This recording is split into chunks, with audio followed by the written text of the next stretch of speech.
Vivam todos! Depois de termos terminado o tempo pascal, com a grande festa do Pentecostes e de termos celebrado a festa da Santíssima Trindade, hoje retomamos o tempo comum e o 10º domingo do tempo comum. Esta liturgia de hoje apresenta-nos o final do capítulo 3º do Evangelho de São Marcos. Depois de algumas discussões de Jesus com os fariseus e com os escribas, sobretudo por causa do sábado, Jesus chama os seus discípulos, vai para a casa de Simão e temos, sobretudo, duas ações. Temos a ação dos seus, que estão muito preocupados com Jesus, porque ele está fora de si. Nitidamente, os seus parentes reconhecem que esta ação que Jesus está a começar a desenvolver vai acabar com a sua morte. É isso que quer dizer o está fora de si. Ele não sabe o que está a fazer. Está-se a dirigir a ele mesmo e aos que o seguem para um lugar terrível, para o lugar da morte. E depois temos os escribas que vêm de Jerusalém, ainda mais duros. Dizem que está possesso de Beelzebu. No livro dos reis, este Baal-zebu aparece pela primeira vez. É uma expressão pejorativa, quer dizer o senhor das moscas.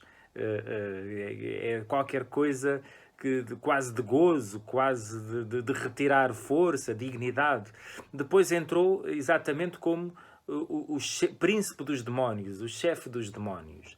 E acusam Jesus disto, porque dizem aquilo que ele está a fazer, ele não tem noção, mas este reinício, já tinham havido outros na história de Israel, esta procura de realização messiânica só pode correr mal. Vai atrair de certeza a inimizade dos romanos.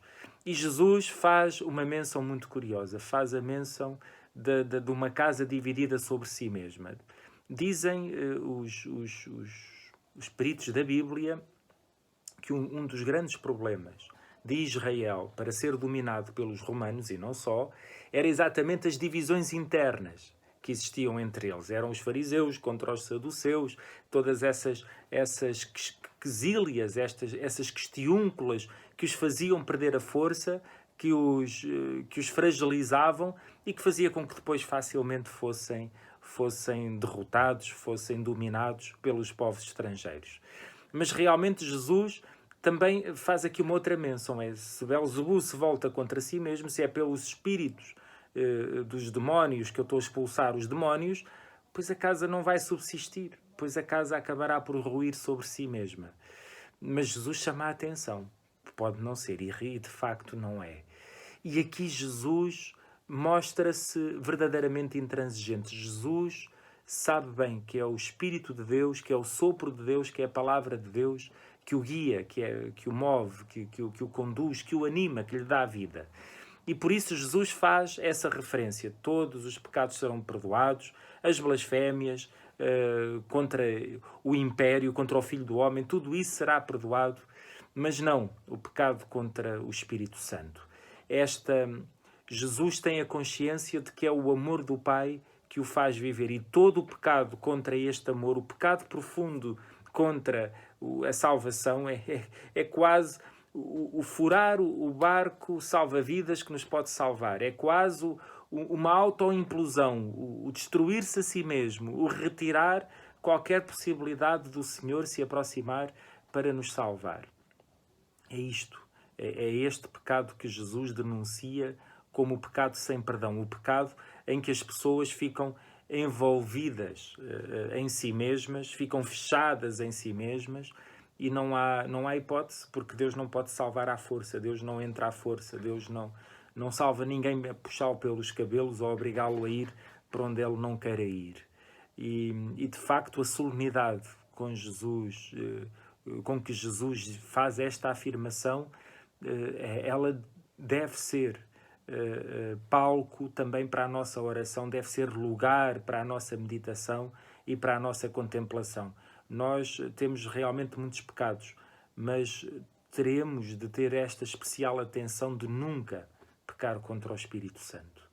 e depois regressam novamente os seus, agora já não são os parentes, agora é a mãe e é os irmãos, e Jesus quebra com esta tradição judaica, esta ligação familiar, porque a ligação de família que Jesus tem não é de facto uma ligação de sangue, não é de facto uma ligação de geração de nascimento, ou melhor, é um outro nascimento, é um nascimento espiritual.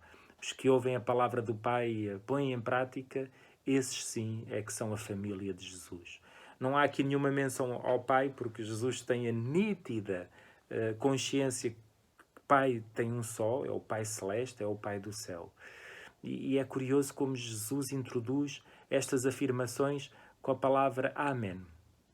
Dizem também os biblistas que por aí temos a certeza absoluta, a palavra Amém aparece transcrita em grego, que a língua em que Jesus falava era realmente o aramaico. Jesus era, embora talvez ele também soubesse o grego koiné, ele falava e exprimia-se profundamente dentro da cultura do povo de Israel, da cultura hebraica. Falava verdadeiramente o aramaico. E por isso este Amém é uma expressão de grande solidez, de grande força, de grande convicção, de grande certeza, com verdade, com solidez, com esta robustez, com esta firmeza de que e com a certeza de que não se vai mover e que não se vai alterar. Amém. Em verdade vos digo que esta liturgia deste domingo nos ajuda a mergulhar neste grande mistério de Jesus e, sobretudo, a percebermos que quem vai com Jesus sabe que não vai por caminho fácil, que não vai por caminho cómodo, que não vai por caminho de grande conforto ou de grande capacidade de estarmos bem, satisfeitos e felizes e tranquilos porque as coisas são todas muito bonitas, muito agradáveis, muito macias. É um caminho duro e difícil. Jesus disse, é a porta estreita, é o caminho estreito, é pegar na nossa cruz e seguir Jesus. Os seus reconheceram isso e até diziam, está fora dele, como é que ele pode fazer este percurso? No entanto, Jesus fala, movido pelo Espírito Santo. E como é bela esta certeza e este grande amor que Jesus tem ao Espírito Santo e a maneira como Jesus também o apresenta, dizendo, tudo será perdoado aos homens, menos o pecado contra o Espírito Santo. Porque o Espírito Santo é essa palavra do Pai, esse amor do Pai. O que guarda Jesus, o que dá vida a Jesus, o que sustenta Jesus, é a base estrutural. Não se pode pôr em causa, não se pode chegar para o lado, não se pode retirar-se. Sem o Pai, Jesus não faz nada. Ele diz, eu não faço nada sem o Pai. Tudo o que eu faço ouvi do Pai e aprendi do Pai. Eu e o Pai somos um só.